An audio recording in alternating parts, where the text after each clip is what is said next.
Let us pray in the name of the Father, and of the Son, and of the Holy Spirit. Amen. O Jesus, through the Immaculate Heart of Mary, I offer you my prayers, works, joys, and sufferings on this day for all the intentions of your Sacred Heart, in union with the holy sacrifice of the Mass throughout the world, in reparation for my sins, for the intentions of all my relatives and friends, and in particular for the intentions of the Holy Father. Amen. Together, let us pray for the intentions of the Holy Father for the month of October, for collaboration between different religious traditions. We pray that believers in different religious traditions might work together to defend and promote peace, justice, and human fraternity. Our Father, who art in heaven, hallowed be thy name. Thy kingdom come, thy will be done, on earth as it is in heaven. Give us this day our daily bread, and forgive us our trespasses, as we forgive those who trespass against us. And lead us not into temptation, but deliver us from evil. Amen. Hail Mary, full of grace, the Lord is with you. Blessed are you amongst women, and blessed is the fruit of thy womb, Jesus. Holy Mary, Mother of God, pray for us sinners, now and at the hour of our death. Amen. Glory be to the Father, and to the Son, and to the Holy Spirit, as it was in the beginning, is now, and ever shall be, world without end. Amen. My dear friends, as we enter in the presence of the Lord, as we begin this new day, let us take a few moments to thank the Lord for all that He has done for us. We see that right from the time of our birth till now, there have been many instances or events where the Lord has worked wonders in our lives. He has guided us, He has protected us, He has shown us the way, helped us to overcome challenges and difficulties. And in this way, we can identify Him guiding us all through our lives. But there are occasions wherein we find it difficult to recognize His presence among us. We find it difficult to identify the blessings and the graces. And here we see that it is in these occasions that we need to specially ask the Lord to give us the grace that we may be able to identify those graces, those blessings in our lives. And therefore we see that the first thing to do is to be grateful to the Lord for all that He has done. And therefore, as we begin today's morning prayer, let us begin on this note of gratitude. Let us ask the Lord to help us identify His presence in our lives. And therefore, let us begin by thanking the Lord for all the things that He has done for us. Lord, we thank You for the gift of life. We thank You for giving us talents, opportunities, and various gifts that enable us to become better persons, and also that enable us to reach out to others and make a difference in the lives of others. Lord, we also want to thank You for the gift of our family members, friends, relatives, near and dear ones, and all those who play a very important role in our lives. We see that it is these people who have been instrumental in making us who we are. They are the ones who have devoted their time, energy, and effort. And as a result of it, they have molded us and they have made us better individuals. So today, Lord, in a very special way, we ask you to bless all their endeavors and give them all the graces that they may require in life. We also thank you, Lord, for giving us the gift of this day, a day that would help us in many ways to appreciate the good things that you have done for us, a day wherein we may complete some thing that was left behind, or a day that may present to us various challenges. Whatever be the situation, Lord, we ask you to be with us and guide us. Allow us to be led by you. Lord, we also thank you for the opportunities, for the experiences that you have given us in life. There have been many experiences wherein we have enjoyed, and these are the experiences that we want to cherish in life. But at the same time, there have also been those experiences and those moments wherein we have found it difficult to accept them. These are the experiences that have been learning experiences. They have taught us a lot in life. Though they may have been hard, bitter, but still they have given us a valuable lesson. They have made us stronger. And therefore, Lord, we also thank you for those moments which have helped us to become strong, which have helped us to become better individuals. And Lord, we also thank you for giving us opportunities to reach out to others, to make use of our talents. And thus, Lord, we ask you to be with us, guide us throughout this day. Lord, allow us to be led by you, so that whatever we do, our actions, our words, may reflect your love, joy, and mercy to the world around us. Help us to become your instruments, so that you may work in and through us. And therefore now, my dear friends, let us all close our eyes at this moment and let us praise the Lord that He has woken us up in this morning. We thank Him for the good health that He has given us, for the good night's rest. We thank Him for keeping us safe and sound, for protecting us from all danger, from all harm. He has kept us in His love, and at every moment we see that His gaze is upon us. He never abandons us. He is always there, guiding us, protecting us, showing us the right path. He loves us. And for all this, let us praise Him, let us thank Him, and let us glorify Him. Lord, as we offer you this day, we ask you that you be with us. Help us to make the right decisions. Help us to do the right things, so that we too may become worthy instruments, that we may be worthy workers in your vineyard.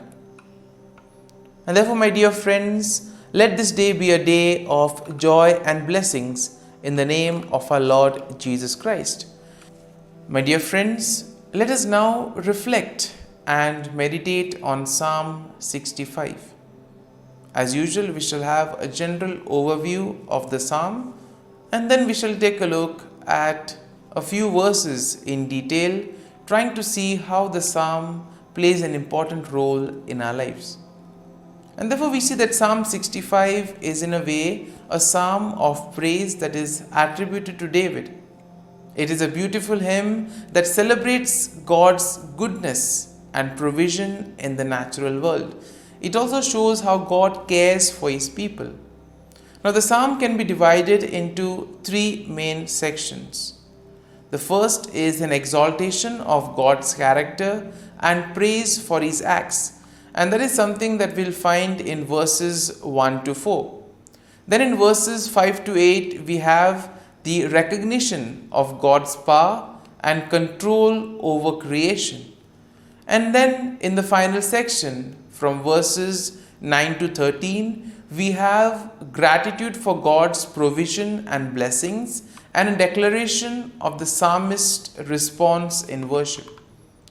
And therefore we see that this psalm in a way will motivate us to express our faith and trust in the Lord. Psalm 65 in a way is a profound expression of praise and gratitude for God's goodness and provision. It celebrates God's character and acknowledges His control over creation. In a way, we are all invited to give thanks to the Lord for the abundant blessings, for all the graces and gifts that He has showered on us. The psalm invites us to recognize God's handiwork in the natural world. It calls us to see God in creation, see God in the things around us, and therefore to respond with joyful worship and gratitude. And therefore something, when we look at creation, when we look at the things around us, can we thank the Lord for those things? Can we thank the Lord for the beautiful nature around us? And therefore we see that Psalm 65 will be a reminder that God is indeed the source of all blessings.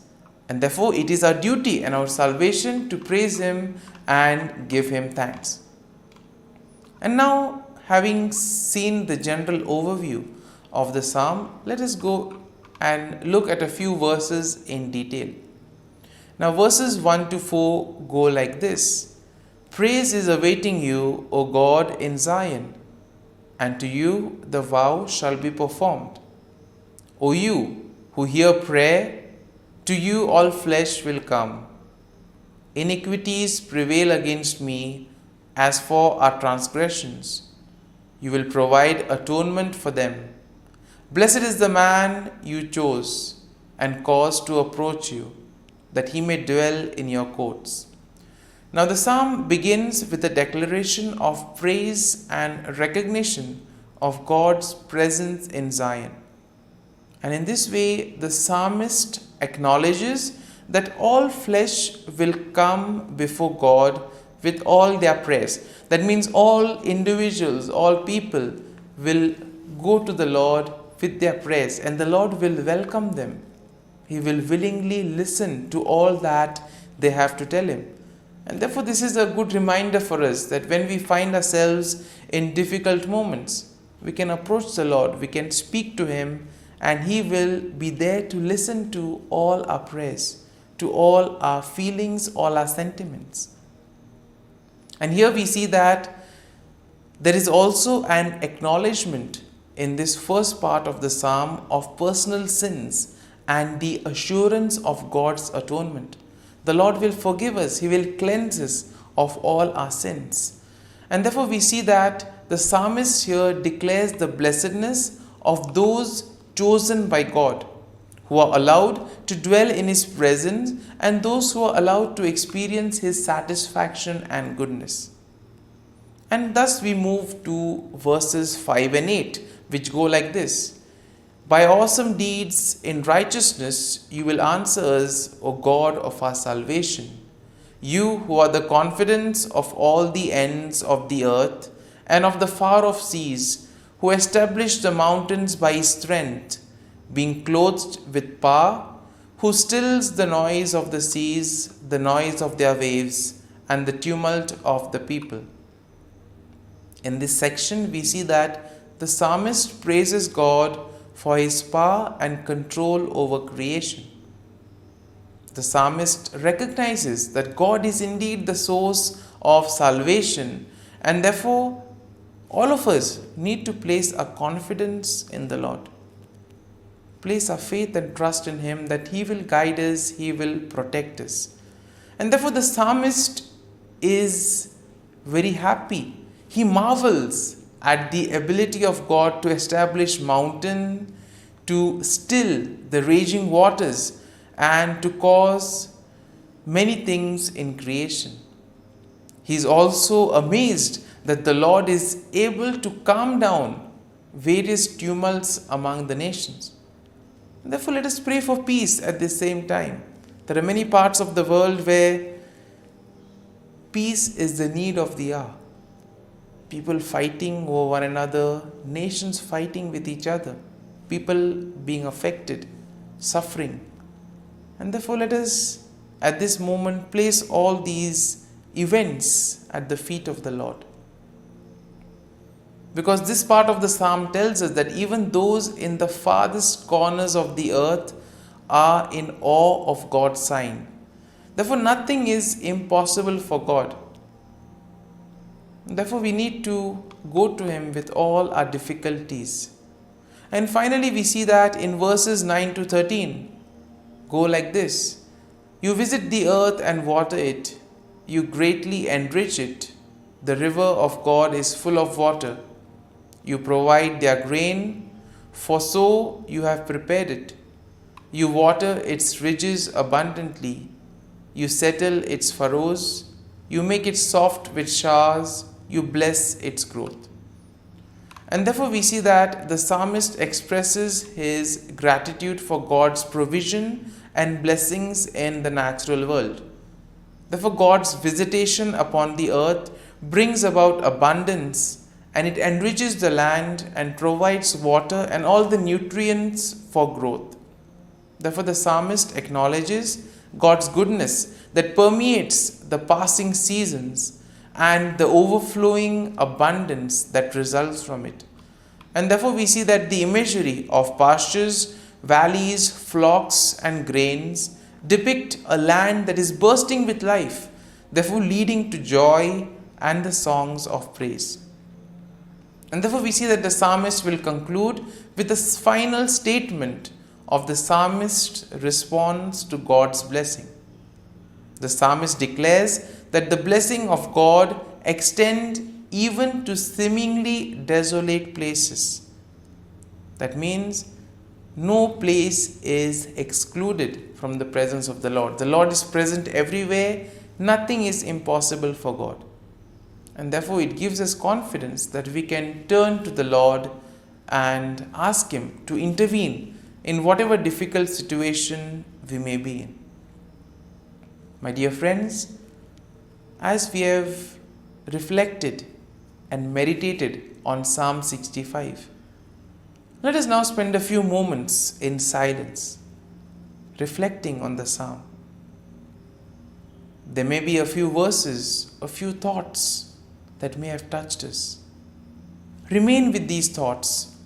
Allow these thoughts to take root in you, so that ultimately you will be able to make this psalm personal. The psalm will take root in you. And therefore, as we spend these moments in silence, remain with the thought, remain with the verse, so that ultimately your day may be enriched by the psalm. Whatever you do today may be in accordance to God's plan, and thus you'll be able to become a worthy follower, a worthy citizen in the kingdom of God.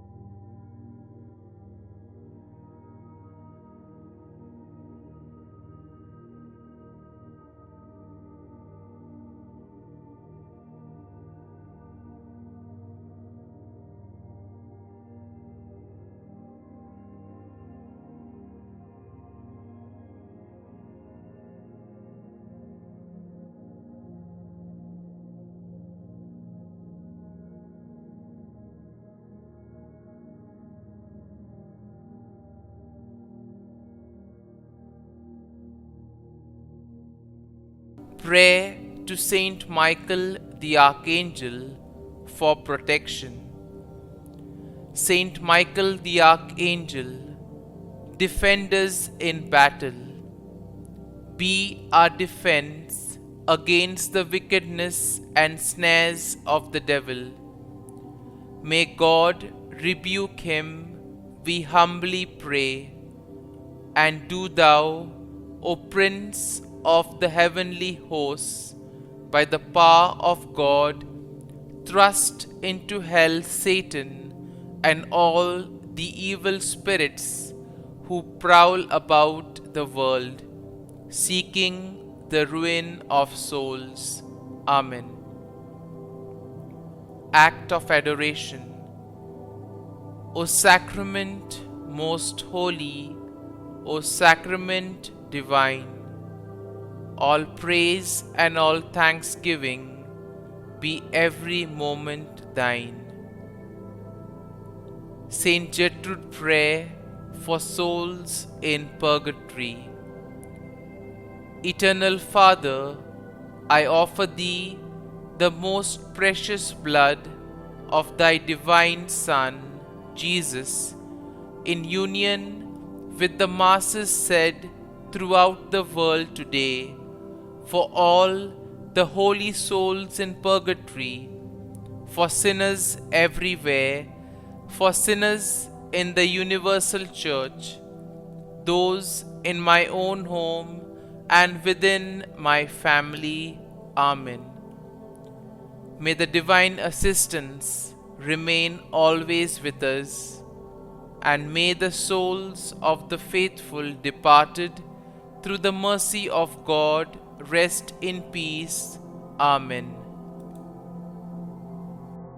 Glory be to the Father, and to the Son, and to the Holy Spirit, as it was in the beginning, is now, and ever shall be, world without end. Amen.